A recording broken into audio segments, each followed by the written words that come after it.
yung araw na sabay-sabay kami lahat nagkasakit ng asawa ko at ni baby. Kay baby, diarrhea, sa akin, sore throat, at sa asawa ko, fever. Pangalawang araw na to at tingnan nyo naman, inis na siya. Pero gusto lang niya matulog yan. Dahil 3 days na nga ang symptoms namin, nag-decide na kaming magpa-swab. Niloloko ko siya dyan kasi first time niyang ma-swab. Buti nga. De joke lang.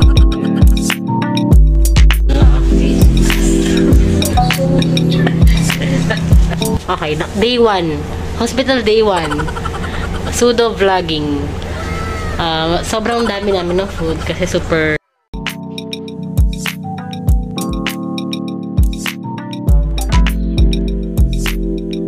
kakain na po kami ng masarap na donut. Hindi ako nagdo-donut pero nasarapan ako sa itsura pero wala akong panlasa. sorry. Chocolate na lang. Ayun, chocolate na lalasahan ko yung Ito yung day na nalaman namin na negative si husband while ako ay positive. Takang-taka kami dahil one day bago magka-symptoms, nag-share kami ng pagkain. Hindi namin baka nag-work yung bakuna niya na Pfizer. Ang wino-worry na lang namin ay si baby.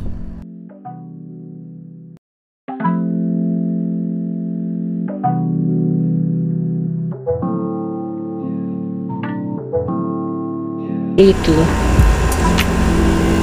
Wala na akong alam sabihin kasi nagre-review ako. Yung asawa ko naghahanap ng pwedeng pagkakitaan.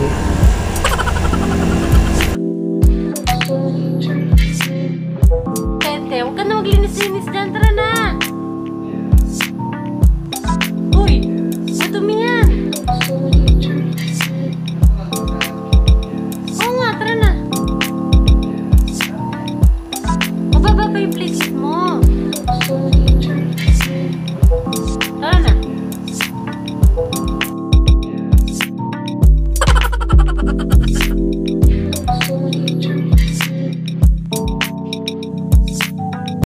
Malapit ko ng tawagan to. Ano to? Para sa inyo mga mental health concerns, maaari po kayong tumawag sa pero pinsan ko pala yung kausap ko dyan. So, baka may bias.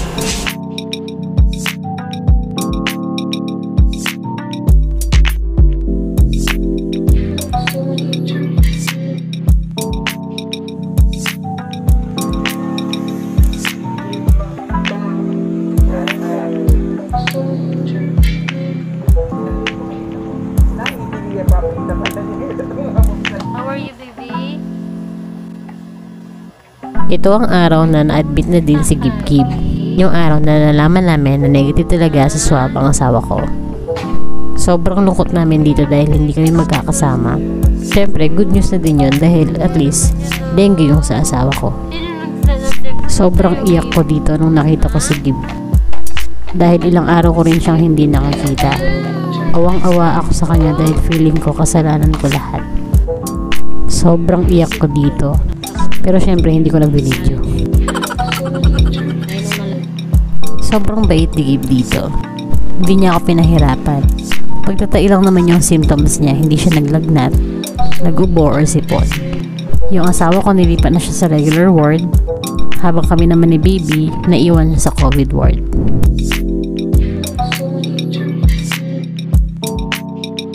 And yes, nagpadala talaga ako ng toys para sa kanya kasi kung walang toys, hindi ko na alam.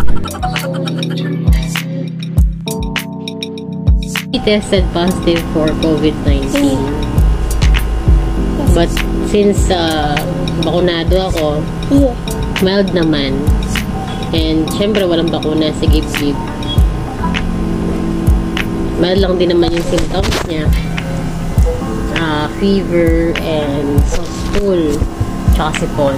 Luckily walang ubo at hindi siya hirap huminga. Wait lang. Wala akong panlasa yan, pangamoy. Hindi ko lang alam kung ganun din si Gib-Gib. Pero buti dumidemi siya. No! Gib! Wait lang.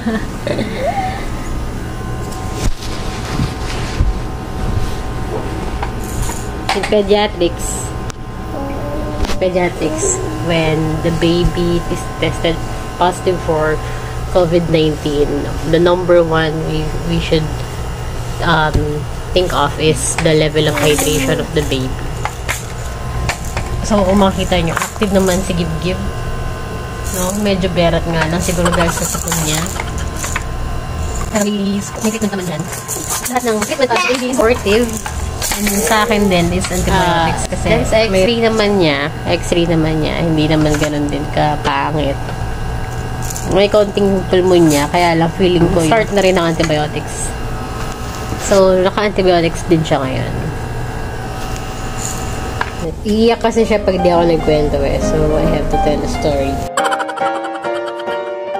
At ito yung araw na ililipat na kami sa quarantine facility dahil mild na lahat ng mga symptoms namin.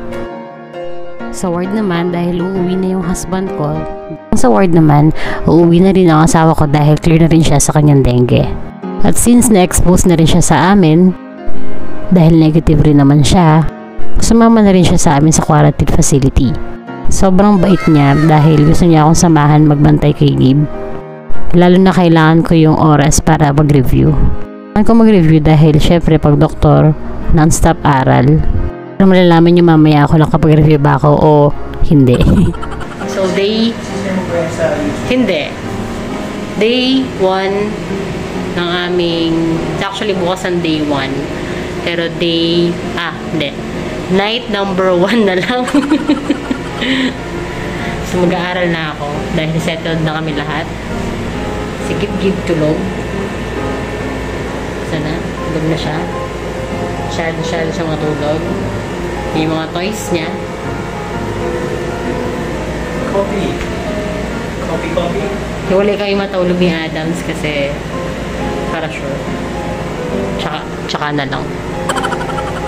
Katabi ko si Gib-Gib kasi kami yung pareho. Confirm. Siya suspect. And then, di kami sabay kumakain. Garal na ako dito. So, ito yung bahala sa akin kung papasa ako o babagsak. Okay. Day 1. At magla-lunch na.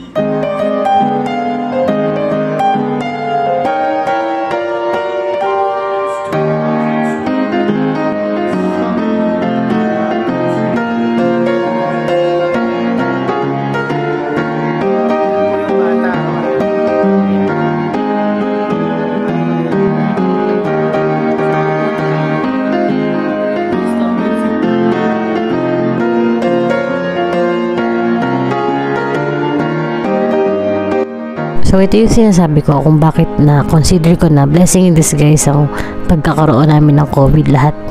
Kaming family. Dito ako nakapag-aral talaga. Habang naka-isolate kami, dyan yung asawa ko para bantayin din si Gib. And syempre, naka-off. Pero syempre, dahil clingy sa akin ng baby ko, ako pa rin yung magpapatulog sa kanya.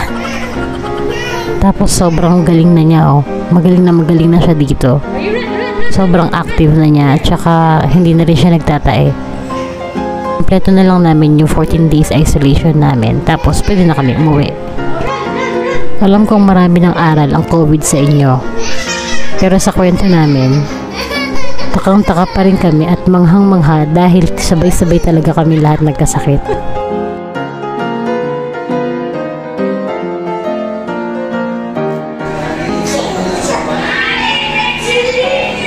Every other day, naglalaba ako. Kinokonti-konti lang natin yan. Kasi 4 lang yung hanger na nadala. And okay na din yan. Ano na tayo ngayon Day 8 of quarantine. Day 16 of illness. Day 13 since first swab. Ang dami, no? In short, recovery na. And lunch will be ready in a few minutes, guys. I made beef stew. Pansin ko. Nalalasahan ko lang yung lugaw pa lang ito Tingnan natin yung sa ibang ulam. Tsaka namoy ko rin kalamansi. Odie, you left one of your doggies out. Amoy natin. Now who could that be? I sometimes feel like I spent half my life picking up after my pets. Namoy ko na yung chocolate! Yes, Ay, yung anak ko. Minad yung anak ko. Namiss ko din yung baby ko eh. I just said that. Day 6 natin ngayon. At naisip, last day na ng quarantine namin dito. At kailangan namin ma-repeat swab. Dahil okay na kami lahat, syempre, negative na kami, no? So, habang naghihintay kami ng result, syempre, nanonood si Gib-Gib ng Cocomelon.